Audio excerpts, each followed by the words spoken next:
Asterisk, she looked like any other mother. She smiled like one. She held her baby like one. But if you looked close enough, her eyes never moved. Not once. Because what was standing in that nursery was not a mother at all. Asterisk.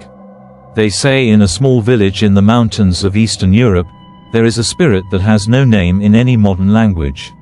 But the old women, the ones who still remember, they call her asterisk, asterisk, the Hollow Mother. She does not haunt graveyards. She does not lurk in shadows. She goes where mothers go.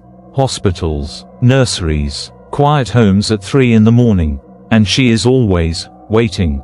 It started with Elena. She had just brought her newborn son home after a difficult birth. She was exhausted. Her husband was working nights. And for the first time in her life, she was completely alone with a child she was still learning to love. On the third night, she heard crying from the nursery. She walked down the hall, half asleep, and pushed open the door. A woman was standing over the crib. Elena froze. The woman was dressed like a nurse, white clothes, dark hair, perfectly still. She was holding Elena's son, rocking him gently. The baby had stopped crying. "Who are you?" Asterisk.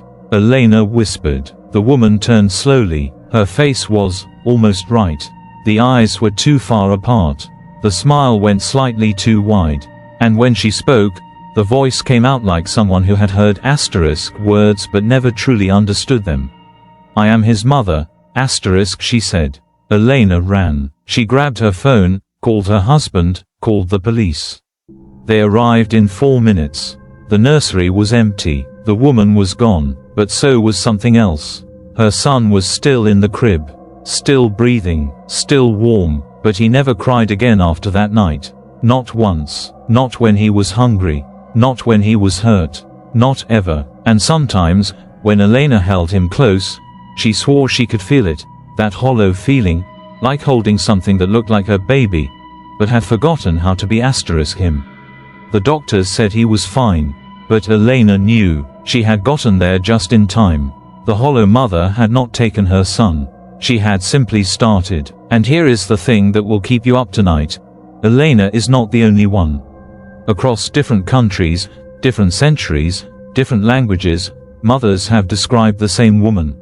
Same clothes, same smile, same words. "I am his mother." Asterisk.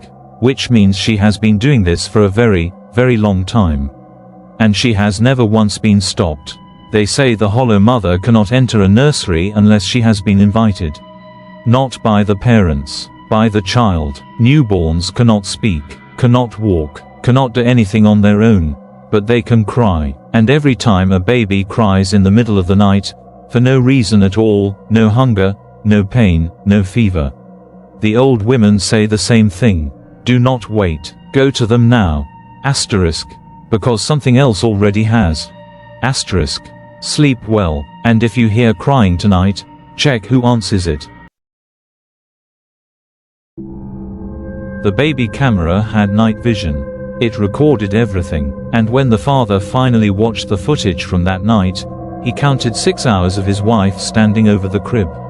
Still, unblinking, not moving once. He called his wife immediately. She picked up from the grocery store. She had been gone since morning. Most people who encounter the Hollow Mother survive. They see her. They feel that wrongness in the air. That silence that feels too heavy. And they run. But the case of the Mercer family in rural Romania, 1987, is different. Because by the time they realized what had happened, it was already too late. Maria Mercer was 26 years old when she gave birth to her daughter, Anya. The birth was easy. Too easy, the midwife said. She had never seen a labor so short, so quiet. The baby didn't even cry when she came out. She just opened her eyes wide and looked around the room like she had been here before. The midwife said nothing, but she went home that night and locked every window. For the first 2 weeks, everything seemed normal. Maria was a devoted mother. Her husband Pavel worked the farm during the day and came home every evening to find Maria in the rocking chair, feeding Anya, humming a lullaby he had never heard before. He assumed she learned it from her own mother. He never asked what the words meant. On the 15th night, Pavel woke up at 3 a.m. to an empty bed. He found Maria in the nursery, standing over the crib, her back to him, still wearing her nightgown, her arms hanging at her sides. "Maria," she didn't turn around. "Maria, come back to bed." Slowly, very slowly, she turned her head. Just her head. Her body stayed facing the crib. She smiled at him. Pavel told investigators later that the smile was the worst part. Not because it was angry or evil or grotesque. Because it was perfect. Too perfect. Like someone had studied every photo of Maria smiling and averaged them all into one expression that meant absolutely nothing. "Go back to sleep, asterisk," she said. "I am watching our daughter, asterisk." Pavel went back to bed. He did not sleep. In the morning, Maria was in the kitchen making breakfast. She kissed him on the cheek. She laughed at his jokes. She was warm and present and entirely herself. Pavel told himself he had imagined it. He did this for 11 more nights. Now here is what investigators found when they finally entered that house. And I need you to stay with me here because this is the part that changes everything about what we think the Hollow Mother actually wants. Every morning for those 11 days, Pavel had been taking photographs of Anya. A new parent habit, documenting everything. When the photographs were developed, Anya was in every single one. But in 7 of the 11 photos, the woman holding her had her eyes closed. Maria never closed her eyes in photographs. She had a habit, her friends all knew it, of staring directly into the camera. Always. 7 photos. Eyes closed. Holding a baby she was not supposed to be holding. Because Maria, the real asterisk Maria, had not been in that house for 11 days. Neighbors reported seeing her wandering the woods at the edge of the property. Confused, barefoot, asking people if they had seen her daughter. She had no memory of the house. No memory of Pavel. No memory of anything after the 15th night. The Hollow Mother had not taken the baby. This time, she had taken the mother instead. And worn her, like a coat. When Pavel finally understood what had been living in his house, he ran to the nursery. Anya was there. Healthy, fed, perfectly cared for, but she was different now. The neighbors who had known her since birth said she felt different. Not in any way they could explain. Not in any way that would show up in a medical examination. She just felt like a child who had been somewhere else for a while. And had brought something back with her. The elders in the village had a word for what happened to Anya. Goala. It means empty, not empty like a room. Empty like a vessel, something that was filled with one thing, poured out, and filled with another.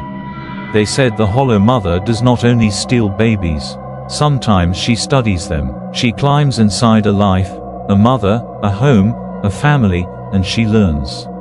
She feeds on the intimacy, the routine, the love.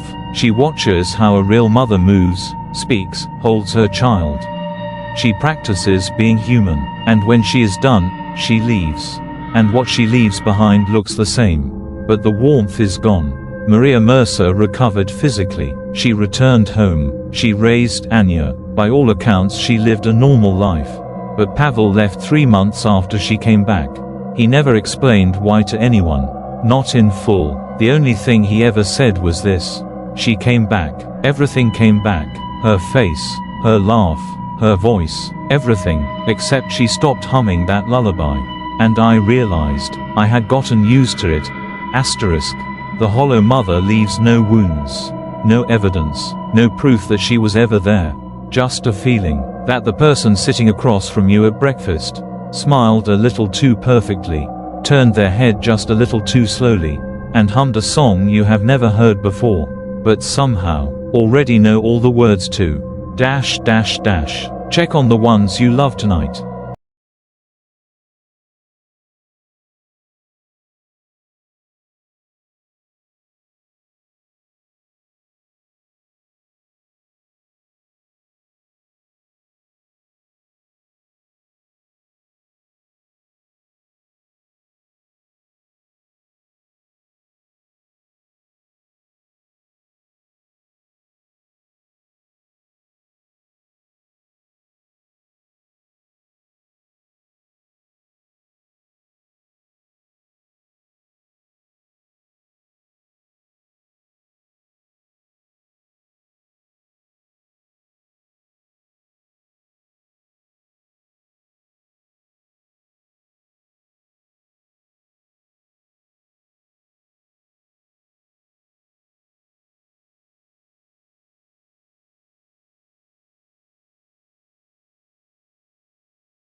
Asterisk. The support group had 12 mothers. They met every Tuesday. They shared their fears, their struggles, their darkest thoughts. For 8 months everything was normal. Then one of the members noticed something that made her stop breathing. Every single woman in that room had stopped blinking at the exact same time. Asterisk. The first account was a warning. The second was a lesson. This one is different, because this time, the hollow mother did not come for one child. Did not come for one mother. Did not slip into one home under the cover of darkness and disappear before morning. This time, she was patient. This time, she built something. In 2009, in a quiet suburb outside of Lyon, France, a postpartum support group called Cercle des Mères, the Circle of Mothers, was founded by a woman named Dr. Sylvie Arnaud. She was warm, educated, softly spoken. Mothers trusted her immediately. She had a way of making every woman in the room feel seen, understood, safe. Nobody thought to ask where she had come from. Nobody thought to check her credentials. Nobody noticed that in 8 months of weekly meetings, she had never once mentioned her own children. The group started with 4 mothers, then 8, then 12, all of them struggling with the same things. Sleeplessness, anxiety, that creeping feeling that they were losing themselves in motherhood. Dr. Arnaud listened to everything. She remembered everything, every fear, every insecurity, every moment a mother admitted she felt disconnected from her own child. She collected it all like a woman filling a jar. It was a member named Claire who first noticed something was wrong. It started small. She mentioned her daughter's name in passing during a session, Lee, and Dr. Arnaud responded without hesitation. "How is Lee's sleep this week?" "Normal enough." Except Claire had never told Dr. Arnaud her daughter's name. She was certain of it. She went home and checked the intake form she had filled out on her first day. The form asked for the mother's name, age, address, and the child's date of birth. No space for the child's name. She told herself she must have mentioned it at some point and forgotten. But then she started paying attention, and what she noticed over the following 3 weeks unraveled her completely. Dr. Arnaud knew things, small things, intimate things, the kind of things you only know if you have been inside someone's home. She knew one mother's baby preferred being held on the left side. She knew another mother's son had started pulling at his ear in the night. She knew which babies were sleeping through and which ones were not, and she knew it before the mothers reported it. Claire started watching Dr. Arnaud's face during sessions, and she noticed something she could not explain. When a mother spoke about her child, really spoke, with emotion, with love, with that raw desperate tenderness that only new mothers carry, Dr. Arnaud's expression changed. Not into sympathy, into something closer to hunger. Now I need you to understand what Claire found when she went back through 8 months of group photographs. Because what she discovered did not just explain Dr. Sylvie Arnaud. It explained something much older, much larger, and it suggested that what happened in Lyon was not the first time the hollow mother had done this. Not even close. The group took photos at every session. 12 women, a therapist, a bright community room, normal. Claire laid them all out on her kitchen table in order. In the first photograph, Dr. Arnaud stood at the edge of the group, slightly apart, her smile a fraction slower than everyone else's. In the second photograph she was closer. In the third, closer still. By the 8th photograph she was at the center of the group, surrounded, every mother leaning slightly toward her without seeming to realize it, like a flower that had positioned itself perfectly to catch the light.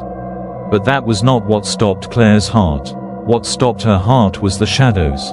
In every photograph, every woman cast a shadow in the direction the light was coming from. Every woman except one. Dr. Sylvie Arnaud cast no shadow. In 8 months of photographs. Not once. Claire almost didn't go back. But she needed to know. She arrived early to the final session and sat closest to the door. She watched Dr. Arnaud greet each mother as they entered. That perfect warmth. That practiced ease. And then the session began. One by one the mothers spoke. And one by one Claire watched Dr. Arnaud absorb every word. every grief, every confession. She watched her lean forward at exactly the right moments, tilt her head at exactly the right angle, produce tears at exactly the right time.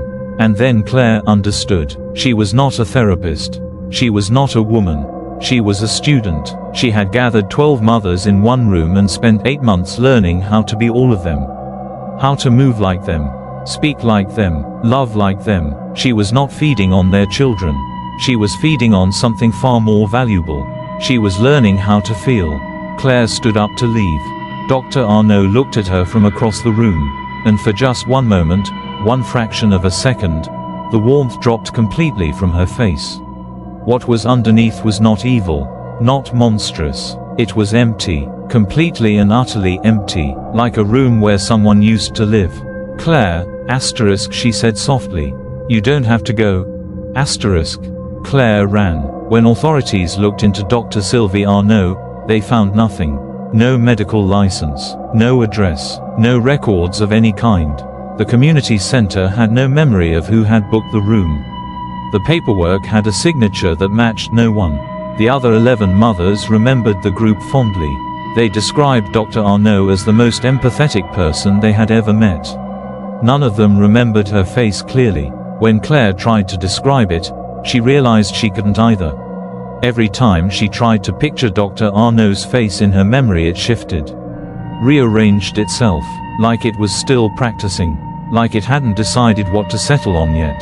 The elders who know the Hollow Mother's story have always said she takes babies, takes mothers, takes warmth and identity and love. But the Leon case suggests something far more disturbing.